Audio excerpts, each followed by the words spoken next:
अस्सलाम वालेकुम नाज़रीन, मेरा नाम अली हैदर है और आपका शुक्रगुजार हूं कि आपने मेरी ये वीडियो देखने के लिए वक्त निकाला। दोस्तों, इस वक्त पूरे अमेरिका में टाइम मैगज़ीन की ये कवर फोटो वायरल है जिसने ट्रंप को तिलमिला के रख दिया है। ट्रंप को गुस्सा आ गया है इस फोटो को देख करके, लेकिन असल में ये जो फोटो है ये हकीकत बयान कर रही है। ये बता रही है कि एग्जैक्टली इस वक्त हो क्या रहा है अमेरिका में।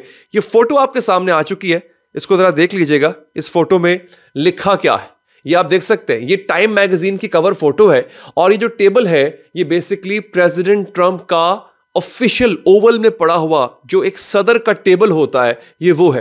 पीछे झंडे लगे हुए हैं जो आप देख सकते हैं। ये पोटस का टेबल है। पोटस कहते हैं president of the United states of America. यानी टाइम मैगजीन दुनिया का बहुत बड़ा मैगजीन है, वो तक ये कहने पे मजबूर हो गया है कि असल में जो ट्रंप की हुकूमत है वो इलॉन मस्क चला रहा है। ये आप देख सकते हैं। इस तस्वीर में कौन नजर आएगा आपको? इलॉन मस्क नजर आएगा। ट्रंप की हुकूमत को बज़ाहिर जो है वो तो ट्रंप प्रेसिडेंट है ही सही, लेकिन असल में जो चलाने वाला इंसान है वो है इलॉन मस्क, और ये हर जगह हो रहा है। इस वक्त जो सबसे बड़ा काम इलॉन मस्क ने किया, जिसकी अगली खबर उससे रिलेटेड है नाज़रीन, वो ये है कि इलॉन मस्क ने यूएस एड को बंद कर दिया है। अब ये जो यूएस एड है नाज़रीन, ये कर क्या रही थी? इलॉन मस्क को एक मिनिस्ट्री सौंपी गई, बल्कि बनाई गई डॉज के नाम से, the directorate of government efficiency, इस तरह करके कुछ नाम है इसका।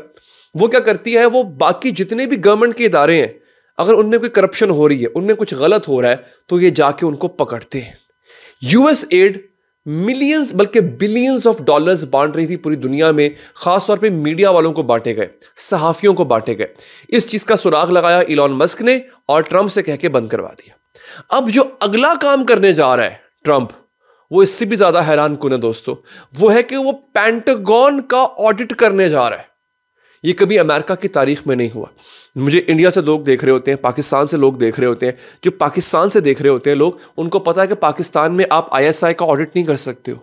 ये बात यूसुफ रजा गिलानी, जो पाकिस्तान के प्राइम मिनिस्टर रह चुके हैं, उन्होंने अपने दौरे हुकूमत में, जब उनका पीपल्स पार्टी का दौर था पिछला, उसमें उन्होंने ये बात की थी कि हम ऑडिट करेंगे आईएसआई का, और उसके बाद वो आदमी प्राइम मिनिस्टर नहीं रहा था। आपको याद होगा सजा हो गई थी यूसुफ रजा गिलानी को, वो हट गए थे इस ओहदे से। तो ये कोशिश जिसने जब भी की है इस्टेब्लिशमेंट के खिलाफ खड़े होने की और खुफिया एजेंसीज के खिलाफ खड़े होने की, वो नाकाम हुआ है। प्रेसिडेंट ट्रंप ने इलॉन मस्क को ये इख्तियार दे दिया है कि जाओ और पेंटागन का ऑडिट करो।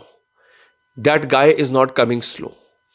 इलॉन मस्क दुनिया का बहुत अमीर तरीन इंसान है, लेकिन ट्रंप जो है वो इस वक्त उसके पीछे खड़ा हुआ है। और इलॉन मस्क अगर पेंटागन का ऑडिट करेगा या करने की सोचेगा या इकदाम करेगा, तो सोचिए जो रेजिस्टेंस आएगी। यानी जो बेसिकली अमेरिका के अंदर जो जंग शुरू होने वाली है ना, deep state versus Trump administration, intelligence agencies versus Trump administration. अब कैश पटेल नामी एक बेसिकली एक अमेरिकन है, बेसिकली तो वो इंडियन है, लेकिन अमेरिका बॉर्न है और वहीं का पला बड़ा, तो उसको एफबीआई का सरबराह लगाने की बात की जा रही है। और एफबीआई ऑफिशियल्स ने, एफबीआई के बड़े बड़े अफसरों ने, फेडरल ब्यूरो ऑफ इन्वेस्टिगेशन के अफसरों ने यह धमकी दी है, अगर कैश पटेल को आपने इसका सरबराह लगाया, हेड लगाया, तो हम रिजाइन कर देंगे। और इलॉन मस्क ने इंडोर्स किया इस बात को कि अगर तो ऐसा होता है तो फिर तो कैश पटेल को लाजमन एफबीआई का सदर लगाना चाहिए, उसका हेड लगाना चाहिए। सो ये देखिए कि ऐसे ऐसे लोग जो एंटी एस्टैब्लिशमेंट है, उनको आगे लाया जा रहा है, उनको फॉरवर्ड किया जा रहा है। दोस्तों, आज ही मेरे पास एक खबर आई है, उसके बाद मेरे पास कुछ और भी खबरें मैं आपको दिखाऊंगा। जो बाइडेन की सिक्योरिटी क्लियरेंस खत्म कर दी है प्रेसिडेंट ट्रंप ने। जो बाइडेन जो है वो साबिक सदर है, कोई छोटी बात नहीं है। साबिक सदूर के पास सिक्योरिटी क्लियरेंस होती थी, इन्होंने खत्म कर दिया। जरा ट्वीट पढ़िएगा, अब बड़ा मजे का ट्वीट है ये। ट्रंप के ट्वीट्स बड़े इंटरेस्टिंग होते हैं, जरा सुनिएगा। There is no need for Joe Biden to continue receiving access to classified information.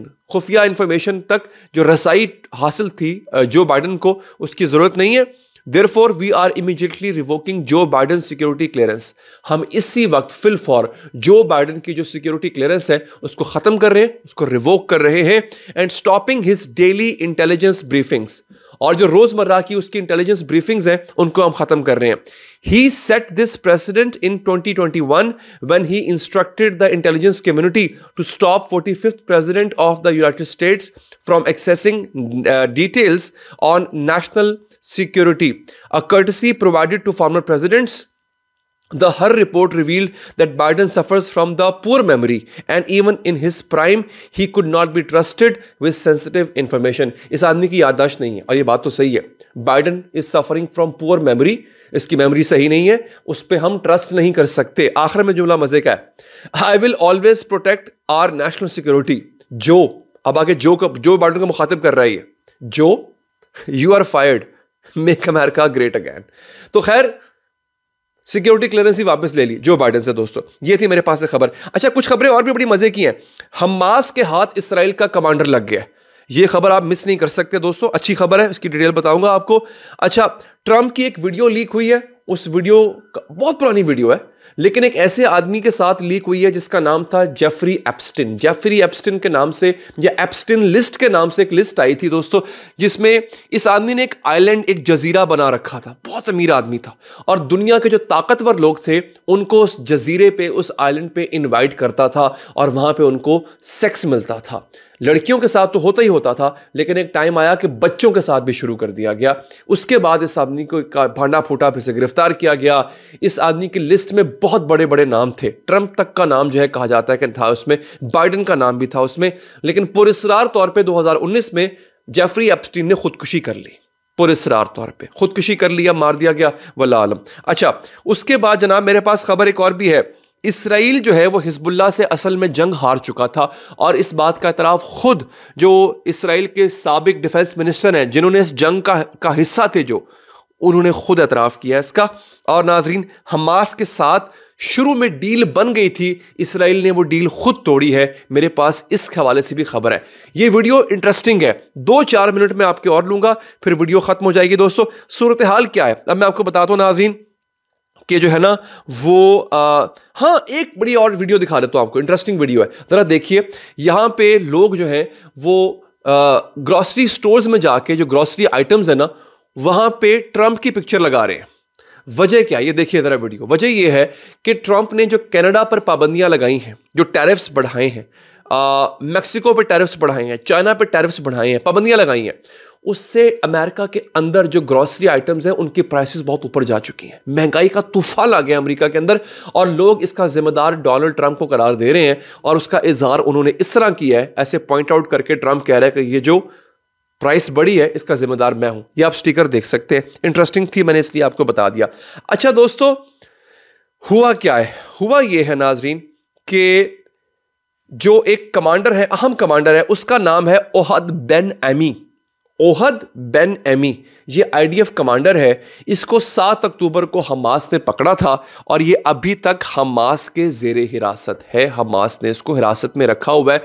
जो एक्सचेंज डील है जिसमें हॉस्टेजेस इसराइल को वापस किए जाएंगे और उनके बदले में फ़लस्तीनी अपने लोगों को छुड़वाएंगे, वो फिलहाल जो डील है ना नाजरीन, वो उसमें इस आदमी को वापस नहीं किया गया, क्योंकि इस आदमी के बदले, ये बहुत अहम आदमी है, बहुत अहम कमांडर है ये इसराइली फोर्सेस का, इस आदमी के बदले कोई बड़ी चीज हासिल की जाएगी, मुझे ऐसा लगता है। लेकिन ये फिलहाल उनके जेरे हिरासत है।